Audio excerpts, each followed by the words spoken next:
고린도서 1장 18절 함께 읽겠습니다. 십자가의 도가 멸망하는 자들에게는 미련한 것이요 구원을 받는 우리에게는 하나님의 능력이라. 아멘.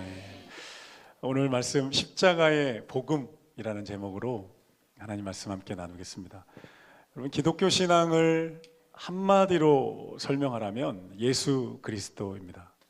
예수 그리스도. 기독교 신앙의 핵심은요, 하나님께서 하나님을 떠난 세상, 하나님을 떠났기 때문에 망가지고 부서지고 상처 가득한 이 세상을 회복하기 위해서 예수 그리스도를 보내셨다는 것.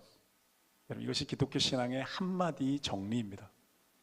그래서 예수 그리스도를 받아들이고 그분을 알아가고 그분을 통하여 하나님께 돌아가고, 그래서 하나님 안에서의 풍성함을 누리는 것, 그리고 예수님이 시작하신 하나님 나라 운동에 참여하는 것, 이런 것이 기독교 신앙의 본질입니다. 그래서 우리 신앙, 기독교 신앙은요, 그리스도인들은 예수가 누구인가를 끊임없이 물어요. 그리고 그분은 어떤 일을 하셨는가, 그분은 왜 이 땅에 오셨는가에 우리는 초점을 맞춥니다. 예수님이 누구시고 어떤 일을 하셨는가의 중심에 여러분 십자가의 복음이 있습니다. 하나님에 대한 많은 지식들, 많은 이야기들이 다 모여 있을 때 그 위에 십자가의 복음이라는 도장을 쾅 찍어야 결론이 나는 거예요. 우리 신앙도 마찬가지입니다. 우리가 교회를 다니고 예수님을 믿고 성경을 읽고 어떤 봉사와 사역을 하든 십자가의 복음의 도장이 찍혀 있어야 여러분, 우리 기독교 신앙은 완성이 되는 줄로 믿습니다. 십자가는 기독교 신앙의 중심이고 또 기독교의 심장입니다.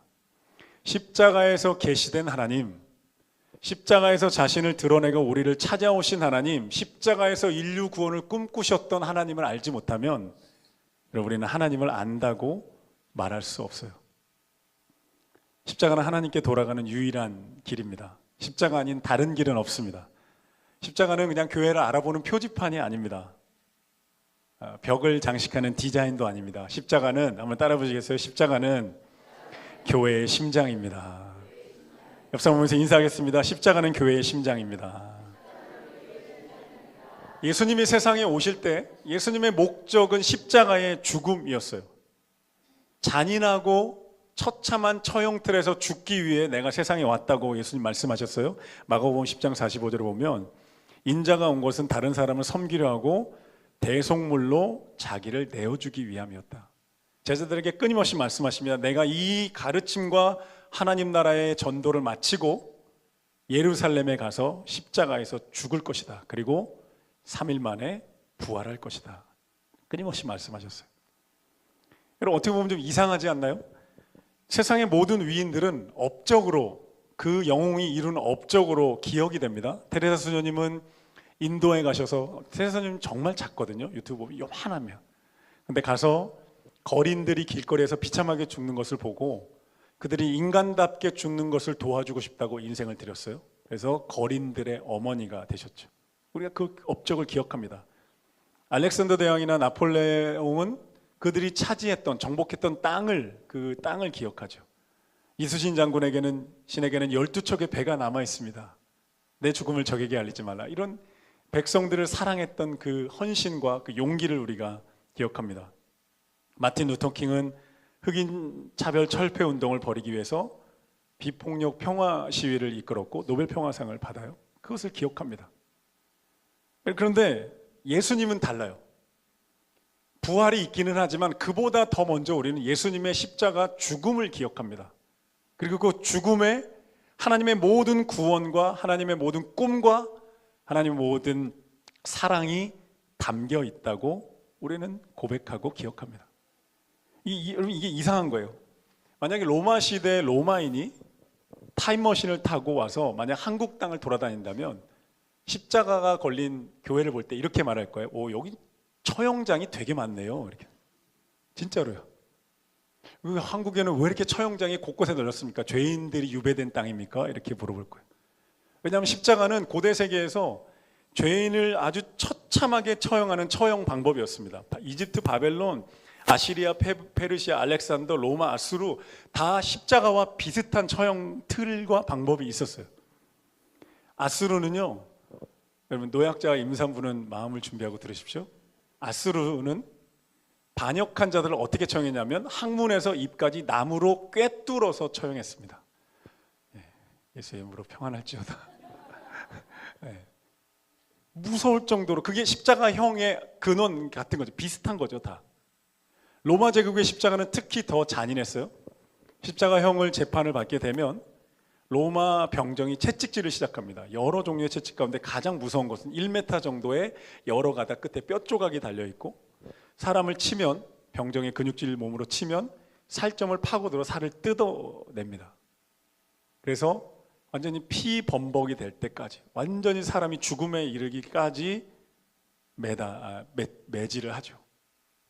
그리고 자기가 짊어져야 될 십자가를 짊어지고 나무를 짊어지고 언덕에 올라요. 언덕에 매달아 놔야 로마에 반역한 반란군들에게 경고가 되니까요. 그리고 30cm 되는 대못으로 손목과 발목을 모아서 못을 박습니다. 밤에는 추위가 온몸을 으스러뜨리고 낮에는 까마귀가 날아와서 태양과 까마귀가 눈을 파먹기도 하고. 십자가 처형이 왜 잔인하냐면 사람을 고통을 느끼면서 죽어가게 만드는, 고통을 느낄 때까지 죽음을 지연시켜서 결국은 죽게 만드는 처형이었기 때문에 가장 잔인했어요. 근데 키케로라는 역사학자는 십자가형은 절대 로마인들에게 해서는 안 된다, 이렇게 기록할 정도로 잔인했습니다. 근데 왜 하나님의 아들 예수 그리스도께서 십자가에서 그토록 처참한 사형틀에서, 그토록 잔인한 처형틀에서 죽으셔야만 했는가? 십자가가 하나님의 구원 방법이었기 때문입니다. 십자가는요, 하나님을 거부하고 떠나갔던 그 인류의 죄가 얼마나 심각했는지를 우리에게 보여주고, 그리고 그 죄를 예수님이 짊어지실 만큼 얼마나 우리를 사랑하셨는지를 보여주고, 그래서 십자가의 희생을 통해 우리가 사단의 권세로부터 자유케 되고 하나님께 돌아갈 길이 열리고 구원의 길이 열렸다는 것을 우리에게 보여주는 기독교 신앙의 심장입니다. 인류 모두를 위한 하나님의 아들의 속죄 제사, 희생 제사가 바로 십자가였습니다. 세례 요한은요, 요한복음 1장 29절에 보면 예수님을 보면서 이렇게 외칩니다. 보라, 세상 죄를 지고 가는 하나님의 어린 양이로다. 세상 죄를 등에 짊어지고 가는 거죠. 2004년에 패션 오브 크라이스트라는 영화가 개봉이 됐습니다. 여러분 혹시 보셨나요? 예수님의 일대기에 대한 영화들이 참 많았는데 그동안 이 패션 오브 크라이스트라는 영화가 그동안의 영화 중에 가장 역사적인 사실을 잘 표현했다고 평가받을 정도로 예수님의 십자가를 정말 리얼하게 그렸어요. 그러니까 채찍질 당해서 온몸이 성할 수가 없거든요. 영화 보면 온몸이 피투성이가 되고 살이 다 쩍쩍 갈라져 있고 피투성이가 돼서 예수님 십자가를 지세요. 그 영화관에 영화를 보러 갔던 그리스도인들이 영화를 보다가 엄청 많이 울었고, 수련회에서 십자가에 대해 배울 때 그 영상을 편집해서 많은 교회들이 보곤 합니다. 인간을 죄의 저주에서, 하나님과 단절된 그 비참함에서, 영원한 형벌에서 구원하기 위해서 인간을 대신해 죽으신 하나님. 이 사실이 너무 놀랍고 이상하게 들려서 당시에 그리스 로마인들과 유대인들은 받아들일 수가 없었어요. 이게 말이 안 된다는 거죠. 어떻게 전능한 하나님이, 인류의 메시아가 인간을 대신해 십자가에서 죽는다고? 이건 말이 안 되고 성립될 수 없다라고 다 거부했습니다. 여러분 한번 보시겠어요? 고린도전서 1장에 22절과 23절에 보면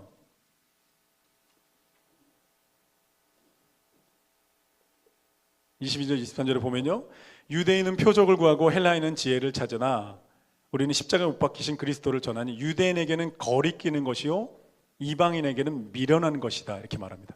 유대인들은 받아들일 수가 없어요. 왜냐하면 구약 성경 율법에 보면 나무에 달린 자는 저주받은 자라고 말씀하거든요. 메시아가 저주를 받는다고? 말이 된다, 안 된다 하는 거예요. 그리스 로마인들이 보기에는 메시아는요 강한 존재여야 되는 거예요. 여러분 그리스 로마 철학, 로마 신화를 보면 모두 강한 신들이잖아요. 뭐 제우스 나오는 신화 들어보셨나요? 성질이 더럽고 능력은 많은 아주 강한 신들입니다. 신들의 왕 제우스는 번개를 던지면서 수없이 바람을 피웁니다. 그 부인 헤라는 제우스의 바람기에 분개하고 제우스와 알크멘의 불륜에서 태어난 헤라클레스를 죽도록 미워합니다. 포세이돈은 삼지창을 들고 바다를 다스리고 하데스는 땅 및 지옥을 다스리는데 하는 짓이 인간들과 똑같이 부도덕하고 난잡한데 능력만 더 크고 스케일만 더 커요. 그래서 그리스 로마 신화는 그런 신들을 숭배하고 있었기 때문에 메시아가 십자가에서 죽는다는 걸 상상할 수 없다는 거예요. 23절 말씀대로 유대인들은 거리끼는 거였고 이방인에게는 미련하게 여러분 들렸습니다. 그래서 오늘 사도 바울이 2장 9절에 가보면 하나님이 인간을 구원하기 위해 계획하신 십자가는 인간의 머리로 상상할 수 없고 눈으로 본 적이 없고 귀로도 들은 적이 없는 것이다 라고 우리에게 말씀합니다. 2장 9절 한번 보시겠어요? 한번 보십시오. 기록된 바 하나님이 자기를 사랑하는 자들을 위하여 예비하신 모든 것은 눈으로 보지도 못하고 귀로 듣지 못하고 사람의 마음으로 생각하지도 못하였다 함과 같으니라 라는 거예요. 말이 안 된다는 거죠. 인간의 상식으로 말이 안 된다는 거예요. 오늘 본문도 똑같이 말합니다. 십자가의 도가 18절에 보면 1장 18절에 보면요. 십자가의 도가 십자가의 구원이 멸망하는 자들에게는 어리석게 들린다는 거예요. 어리석다는 거예요. 전능하신 하나님이 인간을 위해 죽는다고 그렇게 처참하게 죽는다고 어리석게 들리는데 18절 뒤에 보면 구원받는 우리에게는 하나님의 능력이라. 할렐루야. 구원받는 우리에게는 하나님의 능력이라. 할렐루야. 하나님의 능력과 하나님의 사랑이 계시된 것, 십자가의 복음입니다. 성경은요 예수님의 십자가를 복음이라고 부릅니다. 복음. 사람이 살면서 듣는 좋은 소식 가운데 가장 좋은 소식, 비교할 거리가 없는 절대적이고 완전하게 좋은 소식, 우리를 하나님께로 돌아가게 만들어주는, 죄의 저주를 끊어버리고 하나님과의 관계를 회복해서 하나님의 사랑과 하나님 나라의 풍성함 가운데로 이끄는 길, 이런 그 길이 절대적인 복음, 십자가의 복음인 줄로 믿습니다. 여러분 세상에요 수많은 종교들이 있어요. 제가 주중에 그 덴버 신학교의 정성욱 교수님이라고 세계적인 신학자인데 그분의 변증에 대한 기독교 이렇게 설명하는 책을 들어 읽었는데 세상에 수많은 종교들이 있고 그분이 이렇게 표현하더라고요. 미국에 보면 종교 시장에 수많은 종교들이 나와 있다는 거예요. 경쟁한다는 거죠. 무한 경쟁을. 여러분 생각해 보십시오. 그러면 목소리가 크다고 진리가 되는 건가? 내가 진리입니다라고 소리 지르면 진리가 되는 건가요?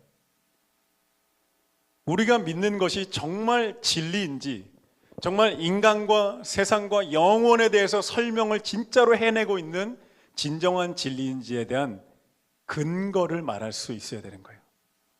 근거요.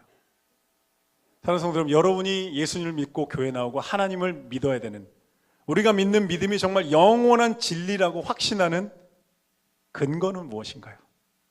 말씀하실 수 있습니까? 뭐예요? 오늘 설교에 힌트가 있는데요. 십자가입니다. 십자가. 여러분 십자가와 비교할 수 있는 건 세상에 없고요. 흉내낼 수 있는 것도 없고요. 비슷한 것도 없습니다. 힌두교에는요 3억 3천만의 신이 있다고 합니다. 모든 게 다 신인 거예요. 그리고 그 신들이 인도 13억 인구를 5계급으로 나눠놨습니다. 그 중에 가장 하층 계급을 불가촉 천민이라고 합니다. 언터처블, 손도 댈 수 없을 만큼 천하고 부정하다고 갈라놨어요. 그것을 주도한 여신의 이름이 시바 여신입니다. 5분의 1은, 그러니까 우리가 지금 5문단이죠. 이 마지막 문단은 손도 댈 수 없을 만큼 부정하고 천박한 인간들이 모인 곳이다. 여러분 가까이 하지 말라. 시바 여신이 나눠놨어요. 시바. 여러분 이게 진리인가요? 어떤 종교를 비판하려 하는 게 아니라 생각해 봐야 된다는 거죠. 그게 진리인가요? 5명이 모이는데 한 인간을 완전한 나락으로 떨어져서 손도 댈 수 없을 만큼 천박하다고 가르치는 내용이 진리일 수 있을까요? 이슬람교는요 알라를 위해서 자살폭탄 테러를 하면 최고의 공로를 인정받는다고 가르칩니다. 죽었다 깨어나는 순간 12명의 미인에게 둘러싸인 천국에서 깨어난다고 합니다. 12명의 미인. 여러분 제가 살아보니까 한 명의 미인과 사는 것도 쉽지 않거든요. 그분을 섬기고 그분에게 맞추는 거 쉽지 않습니다. 12명의 미인이 정말 천국일까 싶지만 생각해 보세요. 내가 자살폭탄으로 수백 명, 여기 와서 우리가 다 죽었어요. 300명이. 근데 천국 갔더니 상 받는데요. 진리일까요? 생각해 보십시오. 진리인가요? 누군가를 죽여서 내가 상을 받는 것이 진리일까요? 유교는 종교가 아닙니다. 높은 도덕성, 인간다움을 가르치는 좋은 가르침이죠.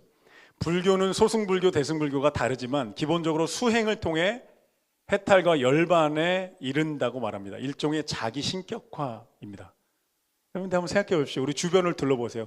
이렇게 연약하고 이렇게 탐욕스러운 이렇게 부족한 인간이 신이 될 수 있을까? 아, 저 사람이 신이 되면 큰일 나지 않을까요? 그가 신이 되어 우리를 다스린다면 세상은 어떻게 될까요? 성철 스님이요, 평생 존경받는 수행자로 사셨는데요, 죽기 직전에 이렇게 말씀하셨어요. 내 죄가 수미산에 차고 넘친다. 기독교 신앙으로 돌아볼게요. 기독교 신앙은요, 피조물인 인간을 구원하기 위해서 하늘로부터 이 세상에 내려온 하나님의 이야기입니다.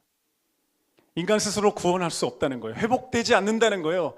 그 죄 때문에, 그 연약함 때문에 하나님을 알지도 못하고 인생이 뭔지도 알지 못한 채 불행과 고통으로 아파하는데 하나님이 내려오셔서 그 인류의 죄와 오류와 오만함들을 대신해 십자가에서 피 흘려 희생하셨다는 거예요. 할렐루야.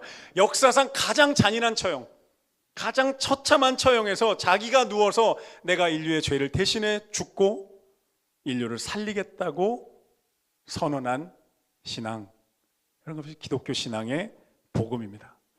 인간이 만들어낸 모든 종교들은 인간들에게 올라오라고 합니다. 너가 수행을 쌓아서 올라와라. 너가 고행으로 무릎이 찢어질 때까지 고행해서 올라와라. 너희가 평생의 선행을 쌓아서 나에게 올라와라. 그러면 내가 만나줄게, 이렇게 말합니다. 하나님은 다르게 말합니다. 내가 내려간다는 거예요.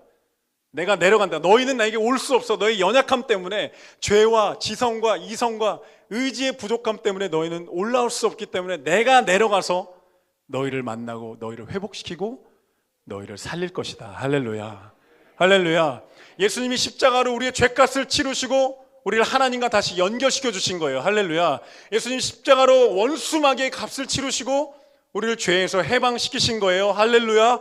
예수님은 십자가에서 죽으심으로 우리는 아담이 원수마귀에게 빼앗겼던 통치권과 하나님 자녀의 풍성함을 되찾게 된 줄로 믿습니다. 여러분, 십자가만이 우리를 하나님의 자녀로 회복시킵니다. 십자가만이 우리를 영원한 하나님의 생명을 얻게 합니다. 십자가만이 내 삶의 의미가 무엇인지, 나는 왜 태어나 어디로 가고 있는지 내 삶의 의미와 내 삶의 비전과 꿈을 회복시키게 하시는 줄로 믿습니다. 여러분, 그래서요, 십자가의 복음을 받아들이고 마음에 담기 시작하면 우리 인생이 뿌리로부터 살아납니다. 할렐루야. 살아납니다. 어떤 사람은 급격하게 살아나고 어떤 사람은 서서히 살아납니다. 그런데 반드시 살아납니다. 왜요? 그곳에 생명이 있고 하나님의 사랑이 있고 나를 위한 희생이 있기 때문에 십자가의 복음을 받아들이고 예배하고 배우기 시작하면 우리는 뿌리로부터 살아나서 하나님의 자녀로, 하나님의 사명자로 살게 되는 줄로 믿습니다. 미국의 감옥에 가면요, 사형수가 마지막으로 사형장으로 발길을 옮길 때 간수가 나와서 복도에서 이렇게 외칩니다. Dead man walking. 영화 제목 같은 거 보셨나요? Dead man walking. 한 인간이 최후의 순간을 향해 걷고 있다. Dead man walking. 그러니까 다들 조용히 하고 경의를 표해라, 이런 외침입니다. 예우를 갖춰라. 성경은요, 모든 인류가 Dead man walking이라고 선언합니다. 하나님과 단절되었기 때문에, 생명의 근원이신 하나님, 존재의 뿌리신 하나님과 단절됐기 때문에 우리는 모두 Dead man walking, 죽음을 향해서 매일매일 불행과 고통과 싸우면서 결국은 죽음을 향해 걸어가는 인류 인생이라는 거예요. 그런데요, 성경은 하나님이 그 Dead man walking을 향해 걸어가는 우리를 막아서셨다고 말씀합니다. 막아서. 그리고 예수님이 대신 걸어가게 하셨다는 거예요. Jesus walking, you return. 너는 생명의 길로 돌아가라. 그래서 성경 요한복음 3장 16절은 이렇게 표현합니다. 하나님이 세상을 이처럼 사랑하사 독생자를 주셨으니 이는 저를 믿는 자마다 멸망치 않고 생명과 자유와 평안과 사랑과 용서와 만족과 정체성과 삶의 참된 의미와 목적과 비전과 사명을 되찾게 하려 하심이라. 할렐루야. 예전 교회에서 인카운터 수양회라는 수양회를 프로그램을 했었는데요, 그 수양회에 십자가 의식이라는 순서가 있습니다. 우리 건반 좀 살려주시겠어요? 수련회 이제 십자가에 내 죄 목록을 써서 나와서 십자가에 못 박고 내 죄를 예수님께 드리고 나는 예수님 주시는 구원과 생명을 회복하는 눈물 정말 많이 나는, 정말 많이 울고 십자가를 체험하는 그런 순서가 있었는데요. 수련회 마치고 간증하실 분 나와서 간증하시라고 그러는데 한 집사님이 손을 이렇게 드시는 거예요.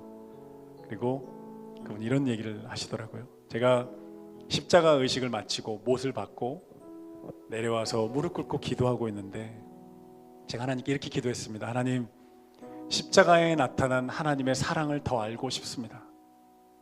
십자가에서 나에게 다가오신 하나님의 사랑과 은혜를 더 알고 싶습니다.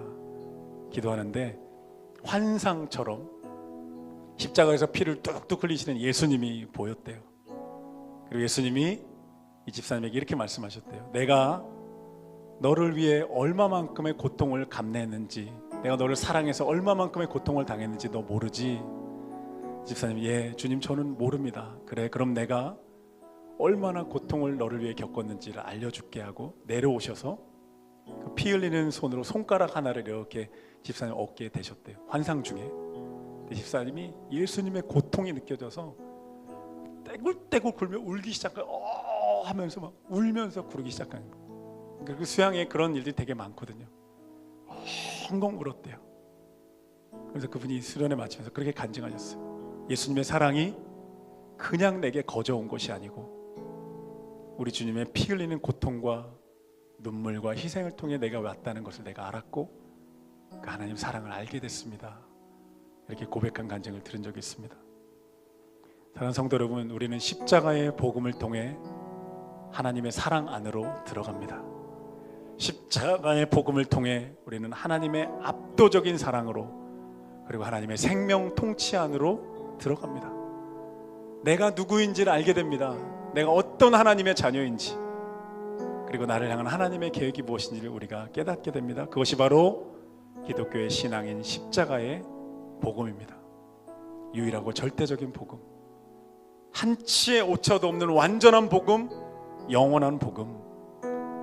여러분 십자가의 복음의 축복과 영광과 은혜를 누리며 살아가는 그리고 이번 한 주간 동행하는 여러분 되기를 예수님의 이름으로 축복합니다.